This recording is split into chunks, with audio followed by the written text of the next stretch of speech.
Ada dua bentuk dan pola daripada judi. Walaupun seiring dengan kemajuan ilmu pengetahuan dan teknologi canggih, peradaban manusia semakin tinggi, maka jenis macam judi yang dimainkan oleh manusia ikut-ikut menjadi canggih. Tetapi pada umumnya ada dua jenis macam judi itu. Pertama, ada judi yang dilakukan secara langsung, dalam arti seorang petaruh berhadapan dengan bandar atau orang berhadapan dengan orang. Dari judi yang dilaksanakan secara langsung ini, efek negatif yang segera bisa kita lihat dengan nyata. Pertama, timbulnya rasa dendam dan permusuhan.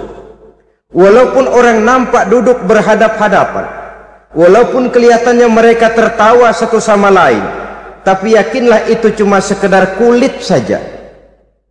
Pikiran yang ada dalam benak tiap-tiap orang yang terlibat dalam perjudian tidak lain ialah bagaimana saya bisa mengalahkan lawan main saya.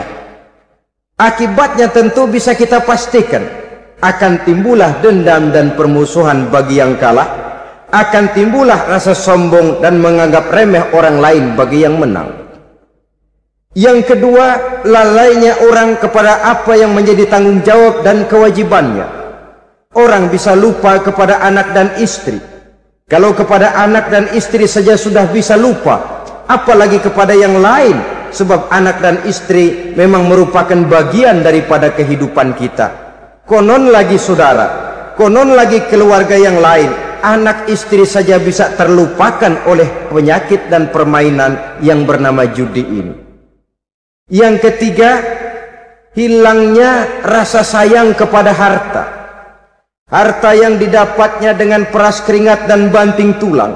Mungkin pergi pagi dan pulang sore. Setibanya dia di meja judi, apalagi uang tadi sudah bertukar dengan dalam bentuk koin, maka rasa sayang kepada harta itu tidak akan pernah ada lagi. Tetapi saudara-saudara, bagaimanapun juga, judi dalam artian langsung semacam ini hanya melibatkan orang-orang tertentu. Artinya selektif. Ada judi yang lebih berbahaya daripada jenis ini, perjudian massal. Taruhlah roulette dan kasino itu judi. Tetapi judi jenis roulette dan kasino ini bahayanya hanya untuk orang-orang tertentu yang memang sudah mapan, kelompok elit. Masa iya bocah angon di kampung main roulette? Apa ia yang tinggal di pinggir kali kenal kasino? Ya entahlah kalau kasino Prambos ya. Dari judi massal semacam ini lahirlah penyakit yang dinamakan tulul amal. Tulul amal, orang yang terlalu panjang angan-angan. Bukan tidak boleh orang bercita-cita, sebab cita-cita itu perlu. Katanya manusia tidak makan masih bisa hidup 1 bulan lebih. Manusia tidak minum masih bisa hidup 3 hari lebih. Tapi manusia tidak punya cita-cita 1 jam pun dia tidak akan bisa hidup. Karena faktor yang membuat kita bergairah menghadapi kehidupan, faktor yang mendorong kita untuk tetap berusaha dan tegar menghadapi resiko, karena adanya cita-cita di dalam kehidupan kita.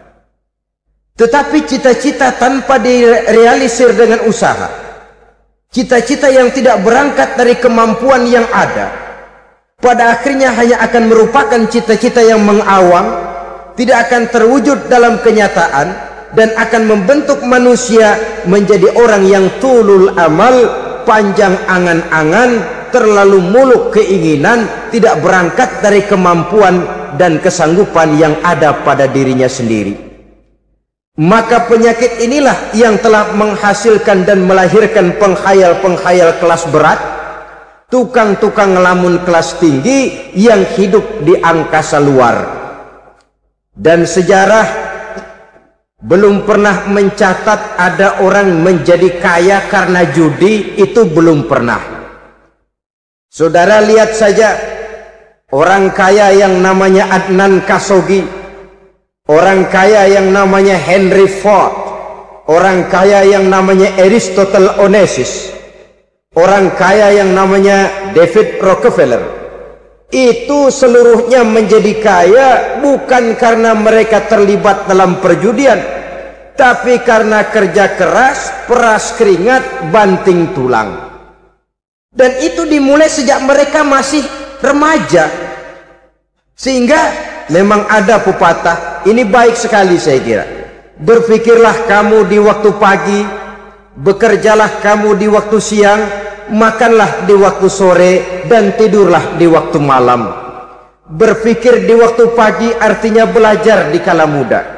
Bekerjalah di waktu siang artinya amalkan ilmu itu kalau sudah dewasa. Makanlah di waktu sore, hari tua nanti tinggal menikmati hasilnya. Tidurlah di waktu malam, maksudnya kalau mati, matilah dengan tenang. Logikanya berkaitan. Kalau pagi kita tidak mau berpikir, nanti siang kita tidak akan bisa bekerja. Kalau siang kita tidak mau bekerja, nanti sore makan apa? Kalau sore kita tidak makan, alamat malam tidak bisa tidur. Itu logika. Kalau di kala remaja dan muda kita hanya santai saja, maka hari dewasa kita akan menghadapi hidup ini dengan penuh kebingungan. Kalau hari dewasa penuh dengan kebingungan, alamat hari tua terlunta-lunta. Kalau hari tua terlunta-lunta, kita tidak akan bisa mati dengan tenang meninggalkan alam fana ini. Saudara-saudara kaum muslimin rahimakumullah. Sehingga ada pepatah mengatakan, many a great man start as a newspaper boy, katanya. Banyak orang besar yang mulai pekerjaannya dengan menjual koran. Artinya berangkat dari A.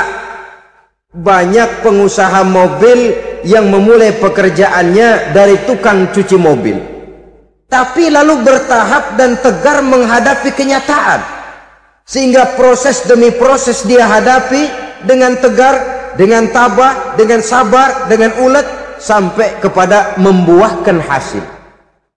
Kita ingin pintas, kayaknya mau, usahanya tidak mau, senangnya mau, peras keringatnya tidak mau.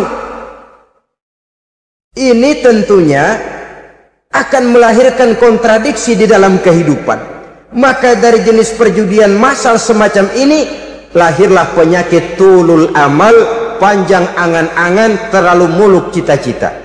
Bayangkan saja kalau ini terjadi secara massal, menimpa nasib rakyat kita di pedesaan yang jauh dari keramaian.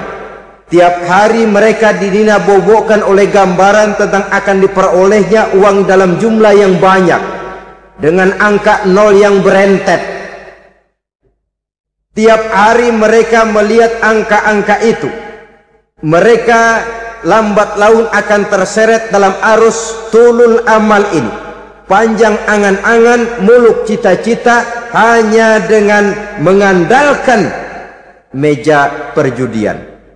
Akibatnya timbul penyakit yang kedua, yang ketiga, yaitu malas berusaha. Orang kalau sudah terlalu asik berkhayal, menghitung bintang di langit, malas berusaha. Kalau ada temannya kerja jadi buruh kasar, bawa hasil yang merupakan jerih payah dan peras keringat dia, satu minggu bergaji 10-15 ribu, diketawain. Apaan gaji lu 10 ribu, 15 ribu? Entar gua nih kalau ketembus 100 juta, entar. Yang 10 ribu dan 15 ribu keringat orang itu dihina, itu dicela. Tetapi dia selalu menghitung, entar nih gua. Entarnya wallahu a'lam. Saudara hadirin yang saya muliakan, timbullah sikap malas. Padahal di tengah negara sedang membangun di berbagai bidang kehidupan. Maka sifat malas ini merupakan musuh kita, baik mengejar kemiskinan, baik mengejar kebodohan dan keterbelakangan kita di sektor-sektor lainnya. Alangkah akan terganggunya roda pembangunan di negara kita ini jikalau sebagian besar rakyat dihinggapi oleh penyakit malas Yang malas ini dilatar belakangi oleh penyakit tulul amal, terlalu muluk angan-angan, yang angan-angan ini dininabobokan oleh keinginan untuk mendapatkan untung yang besar tanpa peras keringat dan banting tulang. Sasaran yang lebih jauh, dan ini yang paling kita khawatirkan, hancurnya kubu-kubu pertahanan moral daripada bangsa kita. Kita sependapat bahwa lebih penting daripada membangun jembatan adalah membangun manusia yang membangun jembatan. Bahwa lebih penting daripada mengaspal jalan raya adalah membangun mental manusia yang melaksanakan pengaspalan itu. Dengan kata lain, membangun dan mempersiapkan manusia pembangunan. Tanpa itu, maka saya merasa khawatir kalau nanti kita tidak akan sampai kepada target yang kita harapkan oleh karena kandas di tengah jalan.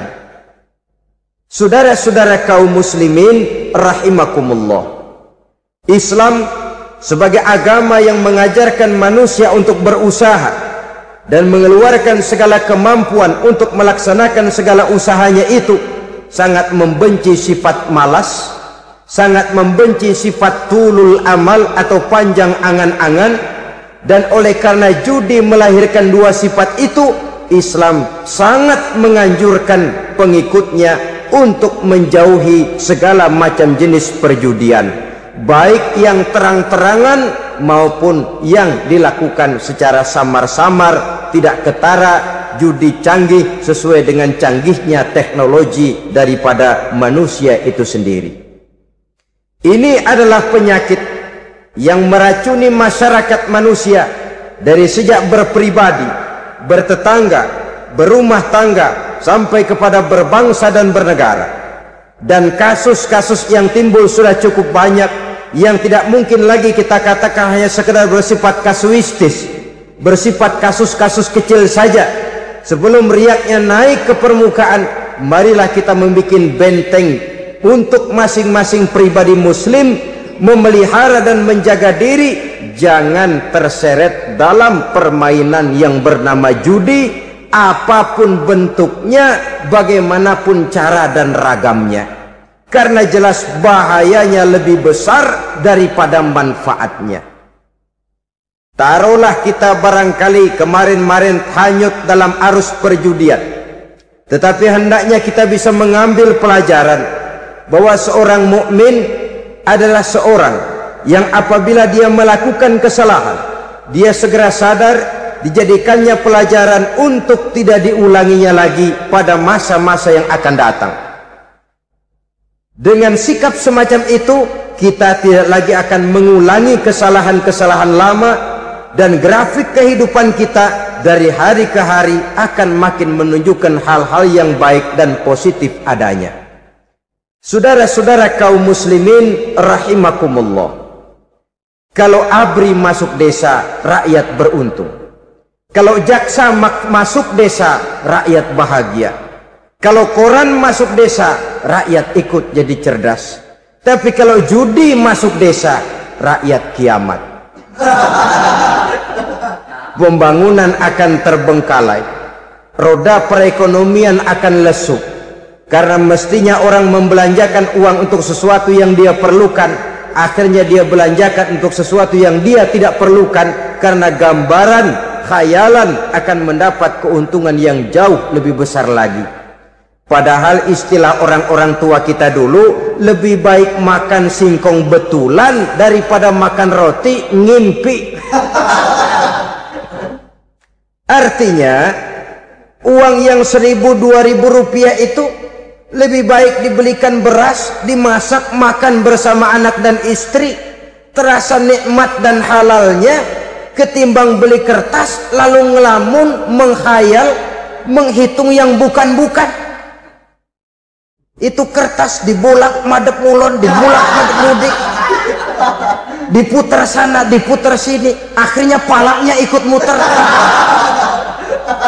Kira-kira apa yang cocok? Masih belum puas, kertas dilihat, orang gila ditanyain. Sudah tahu waras, orang gila yang ditanya. Masih belum puas nanya orang gila tidur di kuburan. Allahu Akbar. Padahal di rumahnya tempat tidurnya empuk, anget, nggak ada nyamuk. Kuburan, tidur di kuburan. Dampak-dampak negatif yang semacam ini pada gilirannya mau atau tidak mau akan menyeberang kepada garis akidah, membahayakan dan mengancam nilai-nilai tauhid yang kita miliki. Sudah kertas dibolak-balik tidak puas, orang gila ditanya. Orang gila ditanya belum maram, tidur di kuburan. Barangkali ada bisikan. Saudara hadirin yang saya muliakan, memang walaupun wahyu sudah berhenti, tapi Allah masih memberikan ilham kepada hamba-hambanya yang dikehendakinya. Tetapi ilham itu bentuknya positif. Kalau saudara pagi-pagi berniat, tahu-tahu datang pikiran nanti malam mau ngaji, itu namanya ilham. Kalau saudara sedang merenung, tahu-tahu datang pikiran, saya mau sedekah, itu namanya ilham, bentuknya positif. Tapi kalau ngelamun, tahu-tahu datang pikiran nomor sekian sekian sekian pasang, itu bukan ilham, itu belis. Saudara hadirin yang saya muliakan, tidak puas tidur di kuburan, cari yang lebih paten lagi, dukun ditanya.